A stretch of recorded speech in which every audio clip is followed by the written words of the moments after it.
Hola a todos, ahora vamos a empezar la segunda parte del recorrido del módulo de epidemiología. Lo que vamos a trabajar en esta parte, que posiblemente la dividamos en dos por una cuestión de limitaciones tecnológicas, se refiere a lo que es el indicador, ¿sí? A cómo se describe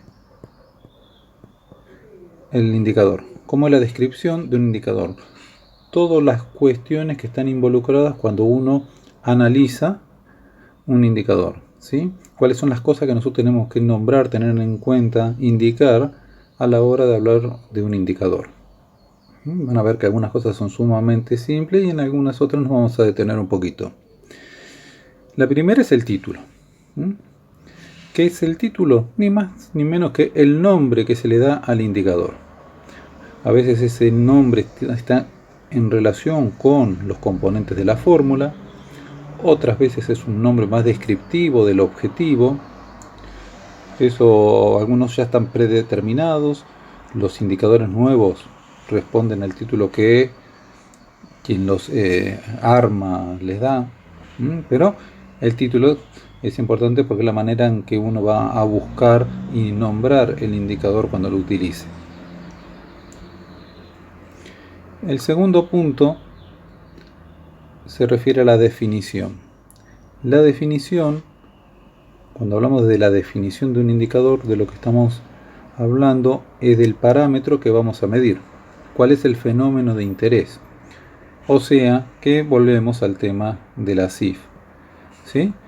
Como la CIF nos dice que nosotros debemos nombrar cada cuestión, cada fenómeno de interés. Habíamos hablado antes del caminar, para nosotros caminar, para la CIF, ¿cómo lo nomina? Andar. Pararse y sentarse, para nosotros lo nombramos así. La CIF, ¿cómo lo nomina? Cambio de postura básica, de cubito sentado, de cubito parado. ¿tá? Y esa sería la manera técnica de denominar el fenómeno. ¿tá? Esta cuestión del uso de la CIF, desgraciadamente no está muy extendida, a pesar que está vigente desde el 2001. O sea que hace muchísimos años que está vigente y a pesar de eso está poco difundido su uso. El tercer punto, la tercera descripción que tiene un indicador, es el propósito. El propósito me habla de la importancia que tiene el indicador. Cuando uno dice, bueno, descríbame el propósito del indicador, uno lo que hace en ese momento es decir por qué es importante ese indicador. Porque el andar no está sujeto, les marca limitación a nivel comunitario, porque el andar es un predictor de la sobrevida del sujeto. El por qué ese indicador que yo voy a trabajar es importante. ¿Sí? Entonces estas son las cosas que uno tiene que nombrar cuando se solicita o tiene que tener en cuenta cuando yo elijo un indicador. Bien. El método de cálculo. ¿El método de cálculo qué es? La fórmula, la formulita en la que se basa un indicador. ¿Sí? La formulita en que se basa un indicador. Algunos indicadores, ya vamos a ver, resultan de sumatorias, nada más. Sumatoria la cantidad de eventos. Nada más. Es una sumatoria de la cantidad de eventos. Un contar la cantidad de fenómenos que yo quiero estudiar. Otras, la mayoría, ¿sí? Trabajan a través de fórmulas más o menos complejas, ninguna demasiado, pero más o menos compleja, que por lo general nos lleva a pensar en los números racionales. ¿Por qué? Porque estamos hablando de fórmulas que nos refieren a fracciones, en donde vamos a tener un numerador y un denominador. Y las características de este numerador y denominador, o sea, qué componente esté en el numerador y qué componente esté en el denominador, me va a terminar de identificar qué es lo que yo estoy midiendo con este indicador. ¿Sí?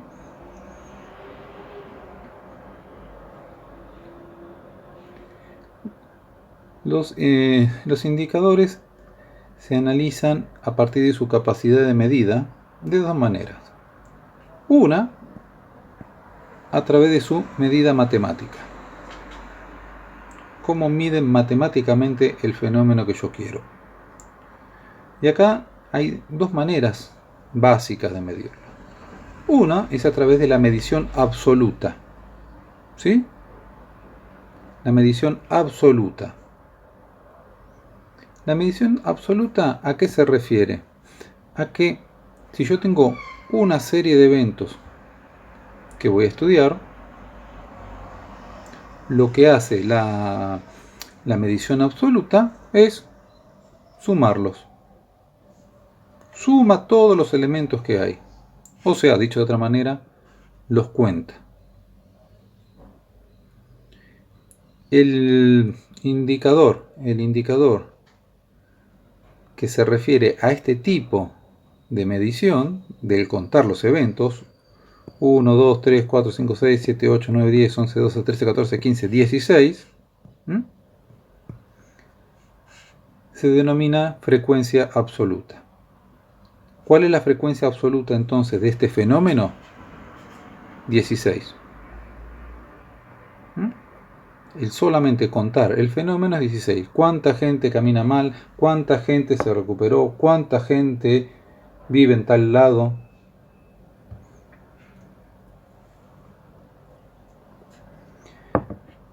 La otra forma de pensar matemáticamente los indicadores es a través de mediciones relativas. Cuando hablo de mediciones relativas, de lo que estoy hablando, ahí sí es de una formulita que por lo general, en el 99% de las veces, es lo que ya dijimos antes. Una división donde hay un numerador y un denominador. Y de acuerdo a cómo se conforme cada uno, me va a dar la característica de lo que describe este indicador. Bien. Vamos a ver entonces ahora los indicadores básicos a partir de su pensamiento, de su análisis matemático. Una de las situaciones posibles, ¿sí?, es que de todos los eventos existentes, ¿sí?, de toda la cantidad de todos los existentes, yo voy a hacer nada más, o voy a medir algunos con algunas características. ¿Sí? En este caso porque son violetas. De todos los círculos posibles, a mí lo que me interesa medir son solamente los violetas. ¿Cuántos violetas hay? O mejor dicho, ¿cuánto representa del total esa cantidad de violetas de la totalidad de los círculos? ¿Sí? ¿Eso cómo se denomina? Proporción. La proporción entonces, ¿qué es?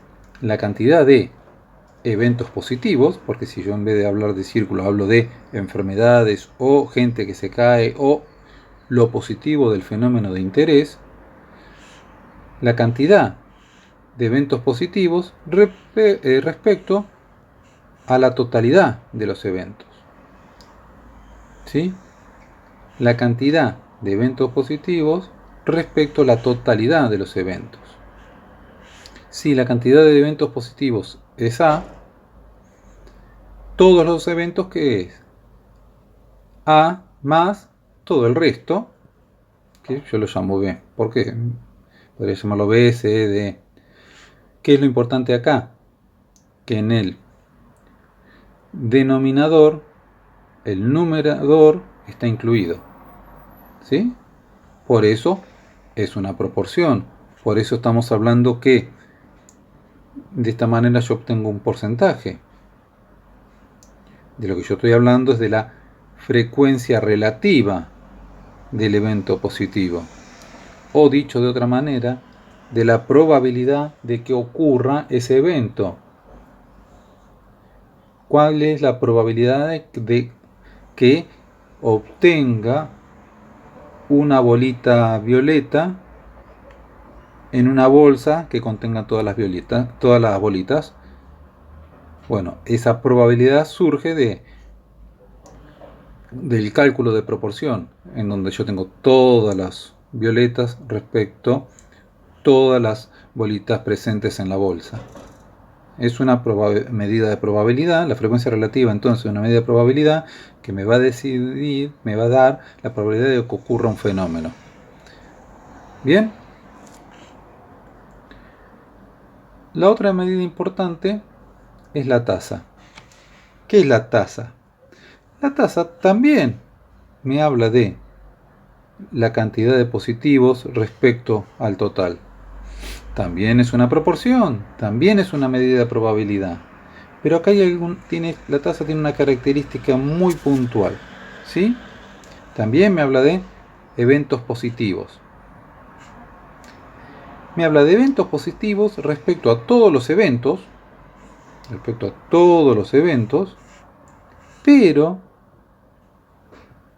a lo largo de un periodo.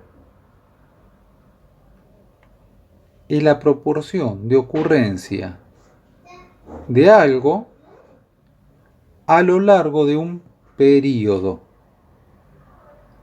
¿Sí? Entonces, ¿la tasa es una proporción? Sí, pero además incluye el concepto de periodo en el cálculo de esa probabilidad. ¿Cuántos sujetos son positivos, sea lo que sea el positivo, en un periodo determinado?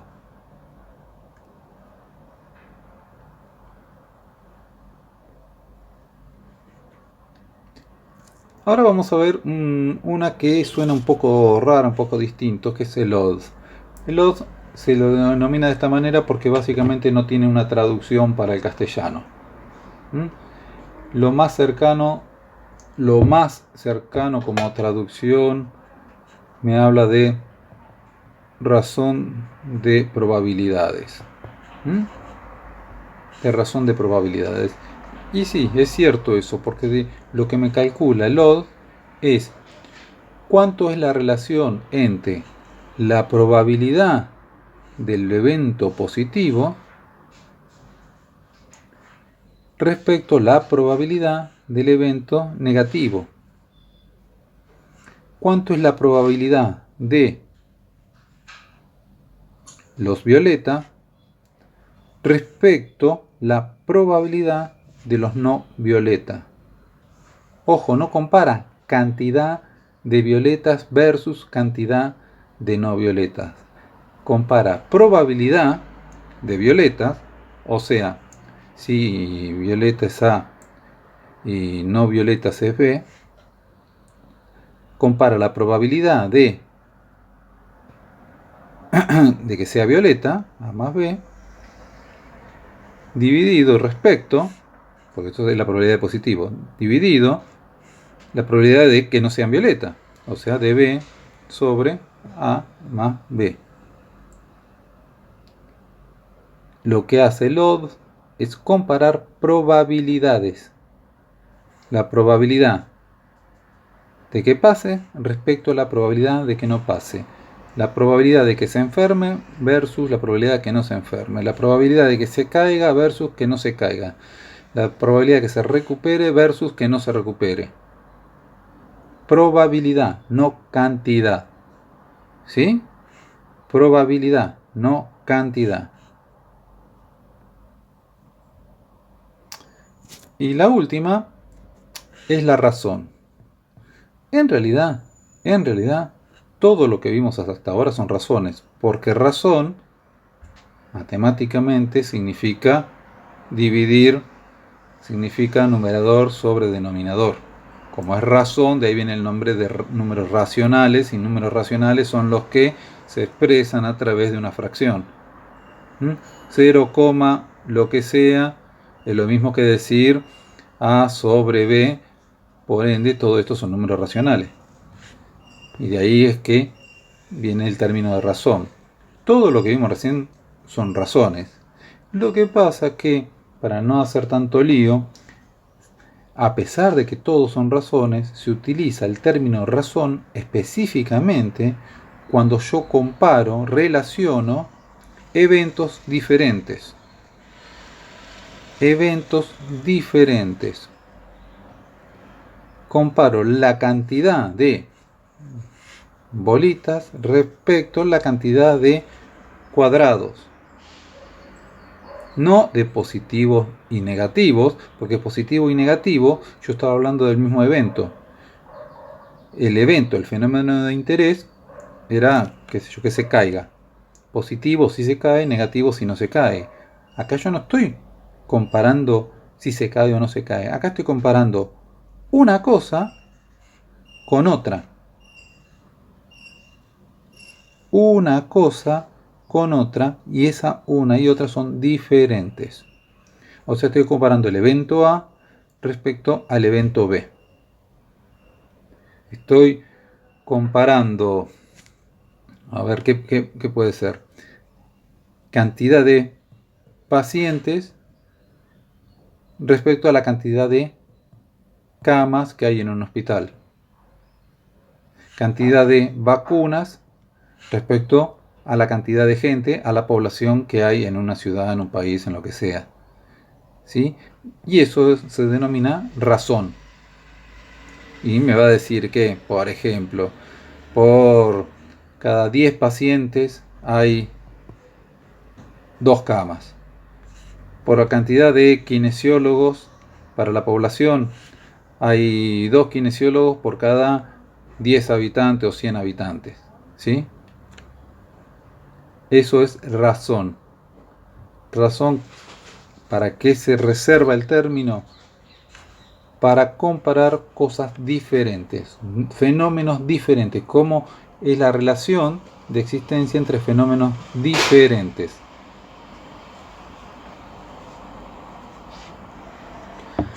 Y la otra cuestión, esta era toda interpretación matemática. Ahora lo que vamos a ver es la interpretación epidemiológica. ¿Qué es la interpretación epidemiológica? Básicamente se refiere a qué tipo de dato se encuentra en el numerador.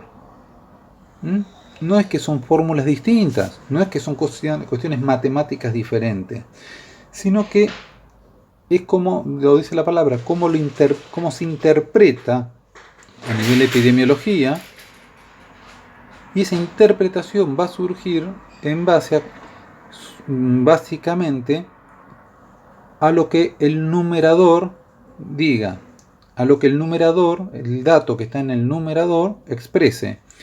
Porque acá vuelvo un pasito atrás a lo que vimos la vez pasada. Dije dato. Dato es la unidad base con lo que habíamos dicho que uno llenaba las fórmulas. El dato va acá, el dato va acá. El dato es este, el dato es este. Esos son datos. Esos son datos. ¿Sí? Muy bien, vamos a limpiar esto un poquito. Bien, esos son los datos. Entonces con los datos yo lleno la fórmula. Cuando yo hago el trabajo de campo y busco a la gente, ¿qué hago? Saco datos. ¿Qué hago con el dato? Completo esto. Si no completo esto, ¿para qué me sirve el dato? Absolutamente para nada. El dato por sí mismo no sirve si no está incluido y trabajado a través de lo que es la construcción del conocimiento. O sea, información para después tener conocimiento. Si no, no deja de ser un libro más en la biblioteca que no leí. Bien. Entonces, ¿cómo se interpreta las interpretaciones epidemiológicas? Básicamente, si yo hago un conteo, si yo hago una razón, como vimos recién, cuántos kinesiólogos hay por la cantidad de pacientes, o solamente cuántos kinesiólogos hay en el partido, perfecto, eso tiene su interpretación epidemiológica, sí, porque me expresa de alguna medida la magnitud del fenómeno que yo estoy estudiando. Pero después hay un par de interpretaciones un poquito más específicas, que son las tasas de incidencia y la tasa de prevalencia. La tasa de incidencia y la tasa de prevalencia. Vamos atrás un toque. ¿Qué era tasa? Una proporción, ¿sí? En donde los positivos del total en un periodo. Positivos del total en un periodo. Bien. Entonces esto, tanto incidencia como prevalencia, tiene que mantener lo mismo. Del total, población, los positivos, casos nuevos o casos específicamente positivos, y lugar y tiempo. La tasa me especifica lugar y tiempo. La tasa, en su interpretación epidemiológica, me especifica lugar y tiempo. Lugar y tiempo. ¿Qué me cambia que sea de incidencia o de prevalencia? Lo que voy a poner en el numerador. Si yo lo que voy a poner en el numerador son los casos nuevos,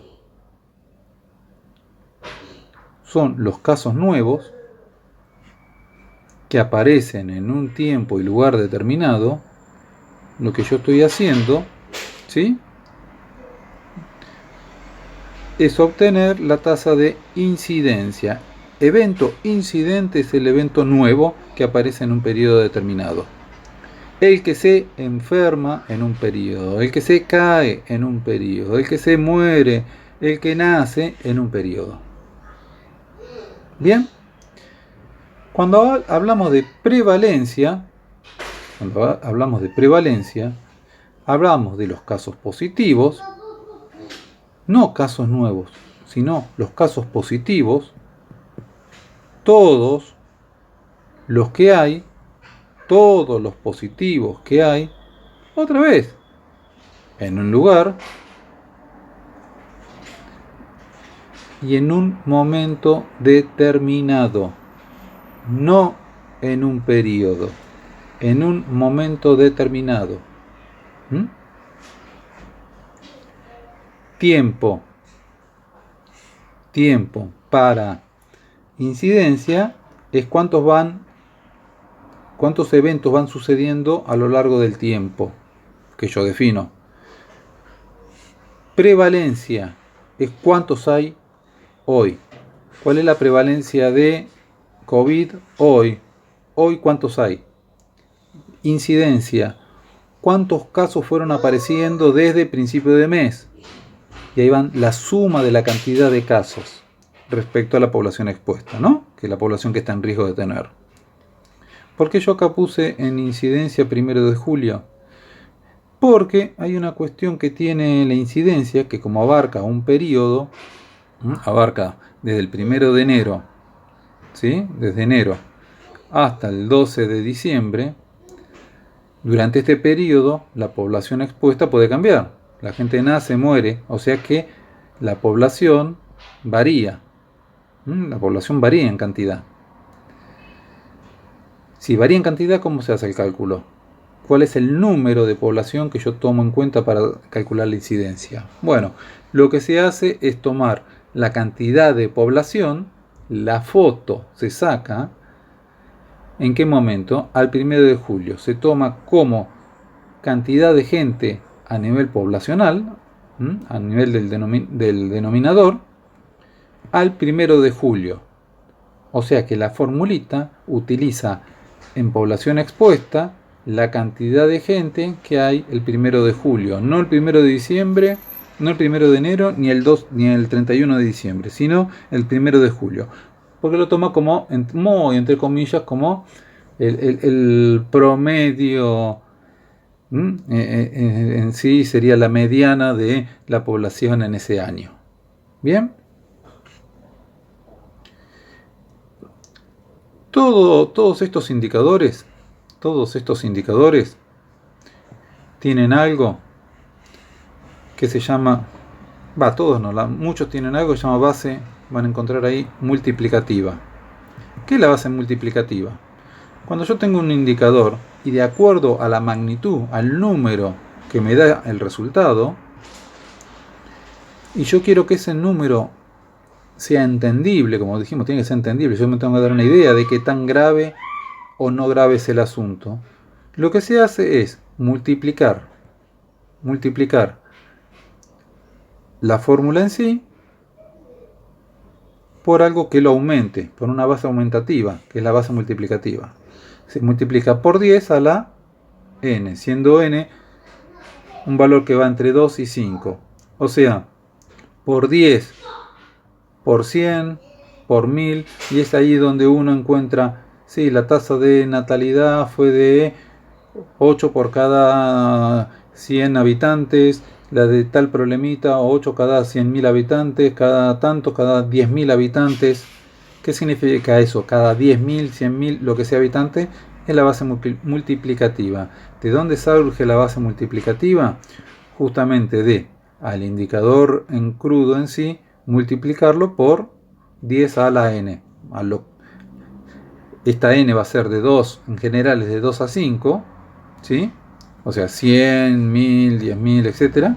De acuerdo a cómo quiero o cómo se quiere que ese indicador sea de expresivo. ¿Sí? Bueno, vamos a cortar acá por una cuestión de volumen de carga en internet. Después seguimos con los otros puntos hasta llegar al número 13.